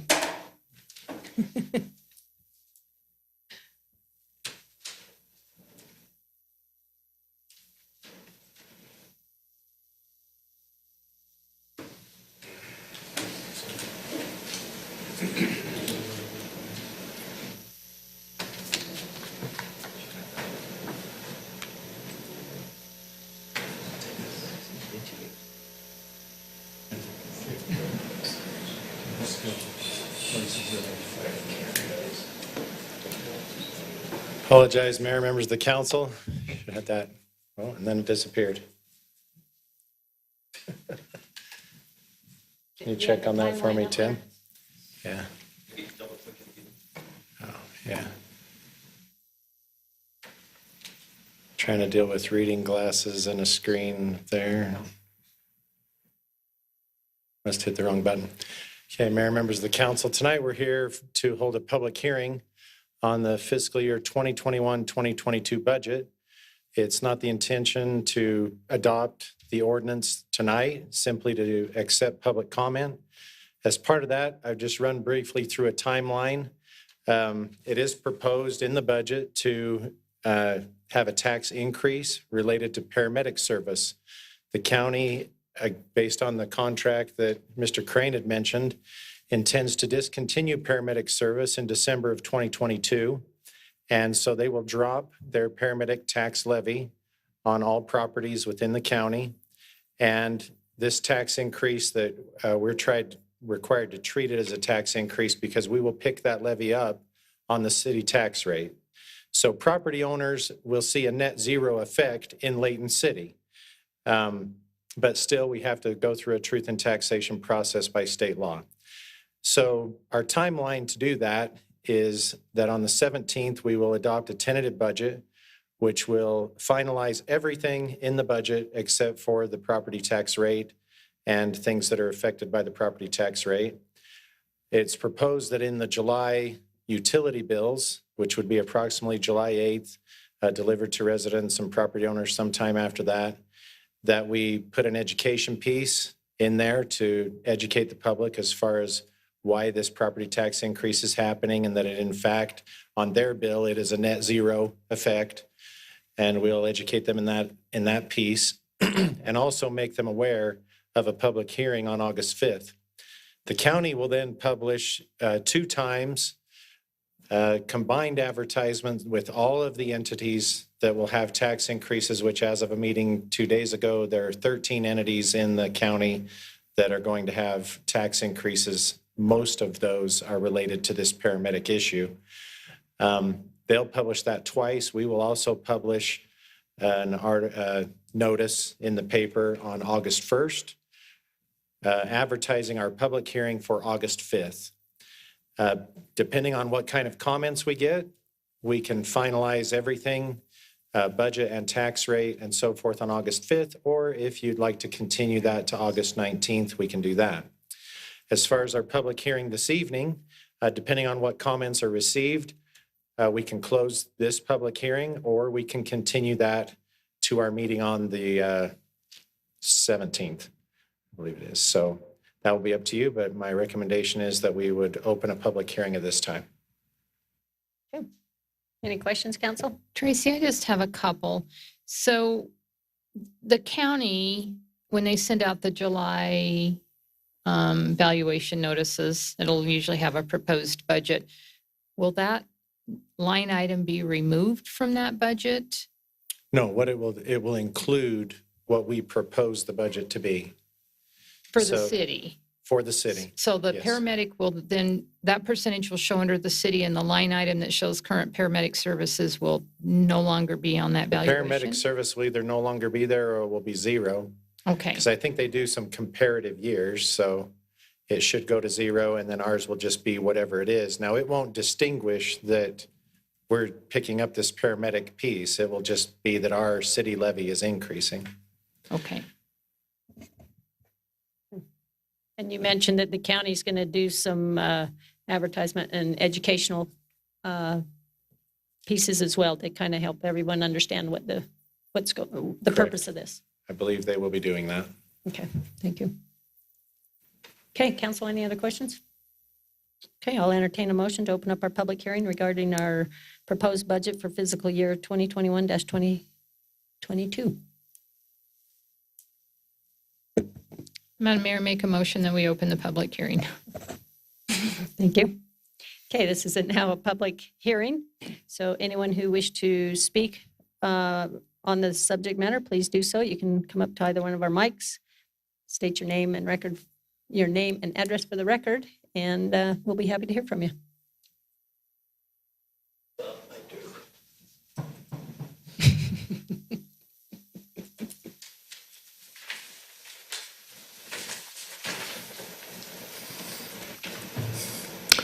Tom Tudor, 1757 Gregory Drive, Layton, Utah.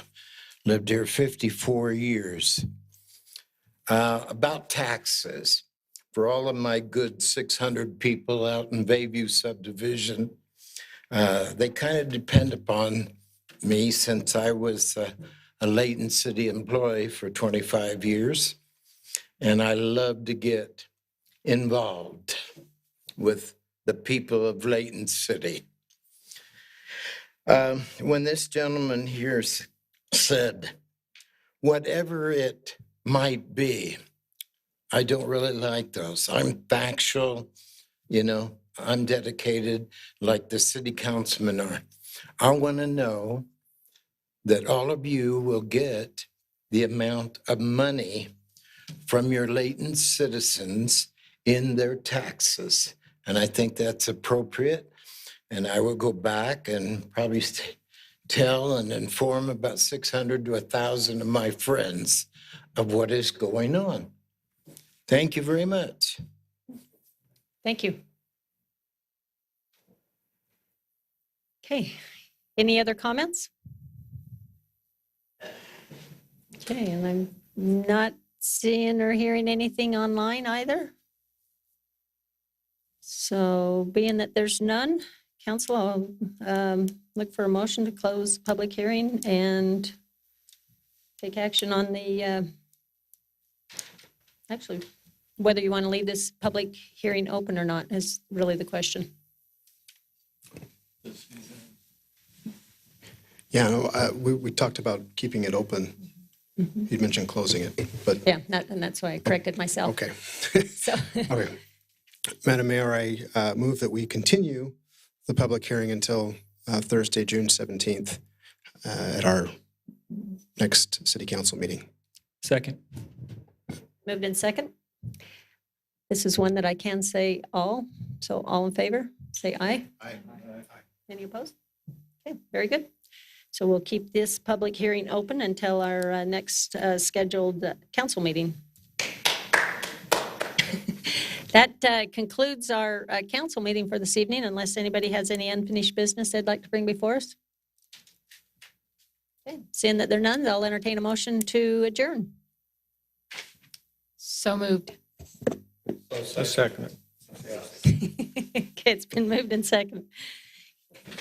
Okay, thank you, everyone. We appreciate you being here, and have a good evening.